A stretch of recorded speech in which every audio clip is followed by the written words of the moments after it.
There's a lot of talk about a housing crash coming. I've seen it in news articles, ones of which will say a housing crash is coming, and then the next day they publish one that talks about how it's a great time to buy. I've seen it on social media. I've seen people's opinions on TikTok even. And I've had clients and prospective buyers ask me my opinion on the current housing market and if there's going to be a crash coming. I have my own opinion just like everybody else, but I would also like to back it up with some facts and numbers of my local MLS. Now, before we dig in, I want to let you guys know that I'm looking at single family residential homes only. That way we're not looking at anything commercial or duplexes or townhomes or apartments being sold, which would kind of skew the numbers. And I'm also running it on a median basis as opposed to an average. I feel that the average is a little unfair because one month you might have a $5 million home that sells and that really pulls up the average. So we are going to look at these numbers as a median. Let's start by looking at the month of August 2022. This is all the data pulled from all the counties that are in my MLS, the Kansas City MLS. Looking at this chart, it just shows the month of August for 2022, and it shows the median list price, which was $279,000, and then the median sale price or close price was $297,000. Comparing that to August of 2021, which had a median list price of $250,000 and a median sale price of $265,000, which is a $15,000 difference between the two, we are actually at an $18,000 difference in August of 2022. So even though 2021 was as crazy as it was, August of 2022 actually beat out last year's August in numbers and in the gap between original list price and the closing price. If we go over here and look at July of 2022, we see that the original list price was $290,000 and the sale price was $300,000. That's a gap of $10,000. And if we go back and we look at July of 2021, the original price was $255,000, and then the sell price was actually $278,000, which is a $23,000 gap. So July of 2021 had lower prices on homes, but there was a larger gap between the original list price and what the home actually sold for. Let's look at some more months in between those time frames.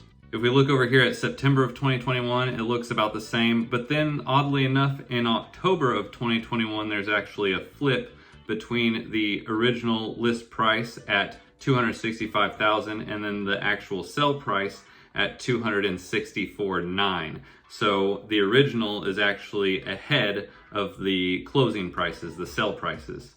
In November, it flips back where the original is lower than the sell price. Same goes for December. But then in January, February, and March, the original list price is higher than the median sell price.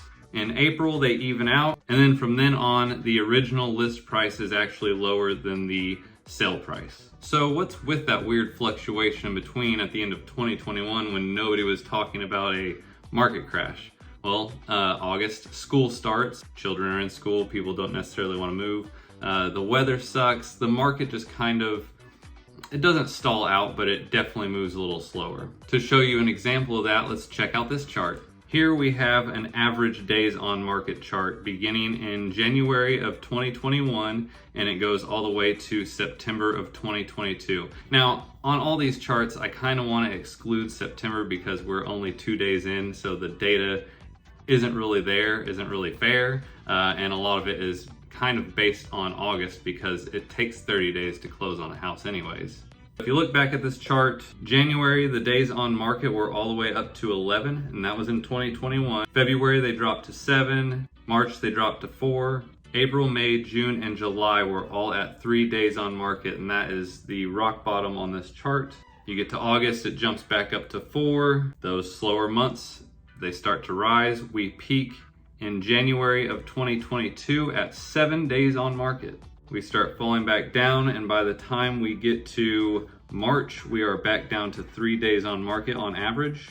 And then here we have a discrepancy between July of 2021 and July of 2022. It is just one day though. And then August of 2022 got up to 6, but August of 2021 was 4. But I would also like to zoom out just a little farther. Let's go all the way back to 2015. I bought my house in 2016 and the market was crazy then. I wasn't even in real estate. I didn't know what I was doing.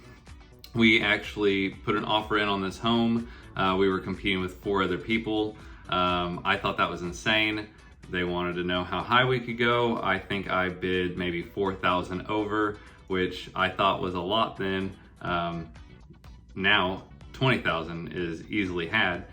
We won our offer, and then our appraisal came back and we only paid the original list price.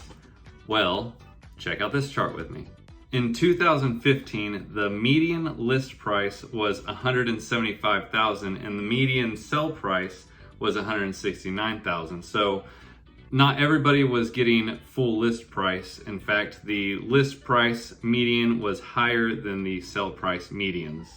The same goes for 2016 with a $187,000 to a $180,000. And then 2017, we have $200,000 to a $193,000. This continues 2018, 2019, 2020, it starts to close the gap, and then 2021 was where it flipped. The median list price in 2021 was $259,000, and the median sell price was $265,000.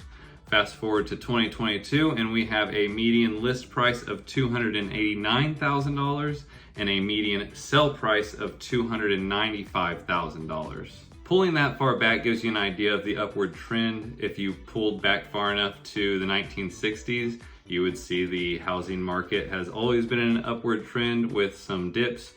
Same thing goes for cars, food, any kind of good has inflated from then up until now with dips in between. I know a lot of people are worried about a housing crash because of 2008, but as I've covered before, that was mainly due to lending, people not understanding what they were getting into with balloon loans, needing to pay off within 5 years, not having the money, needing to foreclose or short sell, bringing down the value of everybody else's homes in the neighborhood because they had to lose money on their sale. So I'm not seeing so much as a crash for us. This data that I'm looking at is pointing more towards a landing, a leveling out.